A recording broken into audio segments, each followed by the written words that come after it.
Il est temps de retrouver Adrien Gindre et son invité. C'est une élue locale, Florence Portelli, maire LR de Taverny. Elle sort ce livre, Franc-parler.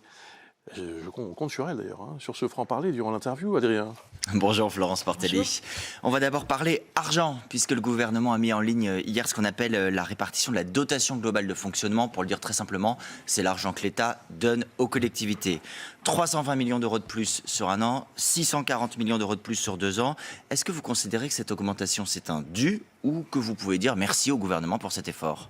Je vais bien leur dire merci, mais la réalité, c'est qu'on ne gagne pas tant que ça parce que ce n'est pas indexé sur l'inflation, ce qu'avec l'Association des maires de France, quand même un peu. On réclame, ça dépend des villes. Et c'est surtout, depuis une dizaine d'années, on a perdu 71 milliards. Oui, donc, parce que par le passé, il n'y a pas eu d'augmentation ou de la stabilité. Cumulée, c'est-à-dire on a énormément de baisses et on est dans une situation extrêmement difficile parce qu'en plus de ces dotations, il faut savoir que régulièrement, il y a des coups de rabot où on apprend qu'il y a des charges supplémentaires qui vont peser sur les collectivités. Mais est-ce qu'il ne faut pas de toute façon, Florence Portelli, se dire tout le monde va devoir faire des efforts? Les collectivités, le social, la santé, les Français peut-être même aussi dans leur quotidien. La dette publique, les collectivités sont responsables à hauteur de même pas 10%. Donc, si vous voulez, moi, je veux bien faire des efforts. J'en fais d'ailleurs depuis que je suis élue maire, mais je n'ai pas envie d'en faire pour les autres. Et vous savez, c'est la fable de la cigale et de la fourmi. D'ailleurs, La Fontaine est très intelligent. Il dit que la cigale, quand elle vient emprunter à la fourmi, il lui demande quelques graines jusqu'à la saison prochaine. Et le problème de ce gouvernement, c'est qu'il navigue à vue. Et il est comme la cigale, c'est-à-dire régulièrement, il se dit, ah mince, il me manque de l'argent, je vais aller piquer chez les autres, chez ceux qui font des efforts. Et ce n'est pas comme ça qu'on gère un pays, c'est pas comme ça qu'on gouverne, et que ça vaut pour les entreprises comme pour les collectivités. Donc vous vous dites, on a déjà fait assez d'efforts, donc merci d'aller chercher ailleurs. On a fait beaucoup d'efforts et c'est surtout à l'État de faire des efforts. Et on sait très bien où est-ce qu'il faut faire des efforts. En tous les cas, moi je sais où est-ce qu'il faut faire des efforts. Alors déjà, je pense que l'orientation de Gabriel Attal sur l'assurance chômage n'est pas la bonne. C'est l'idée de vouloir raccourcir, modifier les délais pendant lesquels soit on est indemnisé, soit pendant lesquels on cotise. Je trouve que stigmatiser les chômeurs est une très mauvaise chose, surtout au moment où le chômage remonte. Évidemment, quand il y a une baisse du chômage, on peut envisager de raboter la durée d'indemnisation. En revanche, quand le chômage augmente, c'est une position qui d'ailleurs est contraire à celle du gouvernement d'il y a 1 an et demi. Et ça, c'est un discours de gauche, Florence Portelli, de dire qu'il faut préserver les droits des chômeurs. On peut être de droite tout en étant social. Donc pour moi, si vous voulez, le plein emploi dans ce pays, on n'a jamais atteint le plein emploi. Le plein emploi, ça veut dire maximum 5% de chômage. Pourquoi on ne l'atteint pas? Et pourquoi certains pays l'atteignent? C'est parce qu'ils mettent le paquet sur l'apprentissage. Alors, un bon point pour le gouvernement. Au début du quinquennat Macron, ils ont fait des choses pour l'apprentissage. Beaucoup de choses de faites, beaucoup d'efforts. Mais pour moi, on ne va pas assez loin. Et pour qu'on accède au plein emploi, il faut que nos jeunes soient plus à 17% de taux de chômage, mais il faut qu'ils accèdent à l'emploi comme en Allemagne. Avec davantage d'apprentissage, donc. Notamment avec une réforme du lycée professionnel qui aille beaucoup plus vers l'alternance et la professionnalisation. Sur l'argent, je reviens à la question de la position politique. Le président du groupe LR, qui est donc votre famille politique au Sénat, Bruno Retailleau, disait il y a quelques jours en forme d'avertissement: soit vous redressez la barre, soit vous quittez le navire, avec la menace du dépôt d'une motion de censure à l'Assemblée. Est-ce que vous partagez? Est-ce que c'est une bonne menace? Écoutez, pour moi, celui qui doit quitter le navire, c'est Bruno Le Maire. Il n'est pas crédible pour aller négocier au niveau européen. On est la risée de l'Europe, on est les cancres. Et quand il y a un cancre dans une salle de classe qui se permet de faire la leçon à ses camarades qui travaillent bien, il passe pour un imbécile. Nous, on a un ministre qui donne des leçons à tire-larigot. J'ai vu encore, au mois de juin, il avait tensé des ministres de la zone euro en leur donnant des leçons sur la dette. Donc, il y a un moment, il faut un peu de pudeur, un peu d'humilité, surtout de l'efficacité.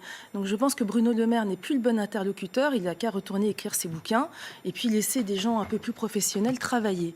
Mais en effet, il y a un vrai problème de crédibilité de l'État. Et puis surtout, il va falloir qu'on fasse des efforts et qu'on supprime, de mon point de vue, des organismes qui ne servent à rien ou qu'on débureaucratise. Alors en général, les politiques... Pécresse avait appelé le comité de la hache. Non, mais... En général, les politiques adorent vous dire ça, mais moi j'ai des exemples très précis qui aiment mettre des gens à dos.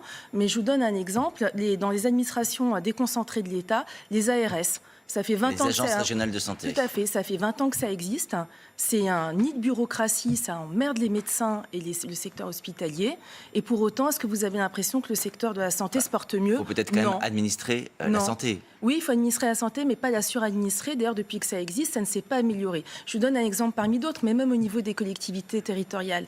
Il y a trop de millefeuilles. Il y a un millefeuille qui est beaucoup trop gros. Donc il va falloir qu'on se mette autour de la table. Par exemple, supprime l'échelon des communes, par exemple? Les candidats ont fait que des intercommunalités? Pas du tout. mais c'est vrai qu'il y a un échelon entre eux, qu'il faut qu'on se mette autour de la table. Mais chacun ne dira pas du tout pour son échelon, Florence Portelli. Si, moi je vais vous dire, la réforme de Nicolas Sarkozy du conseiller territorial me paraît être une bonne piste. C'est-à-dire que c'était un élu commun pour la région et le département. Tout à fait. Dans votre livre, Franc-parler, vous dénoncez ce que vous appelez le vide sidéral où se trouve plongée la pensée politique. Pas que la Dites pensée l'action politique, n'est plus qu'agitation. Mais est-ce que cette agitation, cette action, c'est pas précisément ce qui fait le quotidien des gens, le concret? Est-ce que la politique, c'est pas aussi ça, au-delà des grandes idées bien sûr, mais agir au cas par cas, au coup par coup?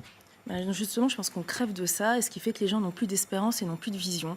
Pour moi, le rôle d'un politique, c'est pas faire un catalogue de mesures, mais c'est de projeter la société vers un devenir qui soit meilleur, et également penser aux enfants, aux jeunes, et ce n'est absolument pas ce que font les politiques quand ils ont un programme à défendre. D'ailleurs, aux dernières élections présidentielles, il a été extrêmement difficile de parler d'éducation, de parler de culture, de parler de ce qui concerne aussi la jeunesse et la transmission. Et ça dépend pour qui, Florence Portelli. Votre candidate Valérie Pécresse a fait 4,78% les dernières présidentielles, mais Emmanuel Macron a été réélu, le RN était au second tour. Pour les prochaines élections européennes, le RN est très largement en tête devant Renaissance. Les LR sont encore très loin. Est-ce que la crise, elle n'est pas avant tout pour votre famille politique, à vous, plutôt que pour toute la classe politique? Alors moi, je pense que la crise, elle est globale. Alors le RN, ils ont tellement de publicité gratuite qu'ils devraient même demander, on devrait demander des droits d'auteur, mais Attal passe son temps à parler du RN, ils n'ont même pas besoin de se fatiguer. D'ailleurs, on ne sait même pas ce qu'ils pensent, donc c'est un peu facile. Après, notre camp, évidemment, il a des critiques à faire. On n'a jamais fait un droit d'inventaire sur ce qu'on avait raté. Ça ne veut pas dire fustiger les uns et les autres. Il y a des individualités extrêmement riches dans ce parti, mais on a échoué. On a échoué sur beaucoup de choses. On a échoué à l'international. De mon point de vue, par exemple, avec l'intervention en Libye qui a été catastrophique.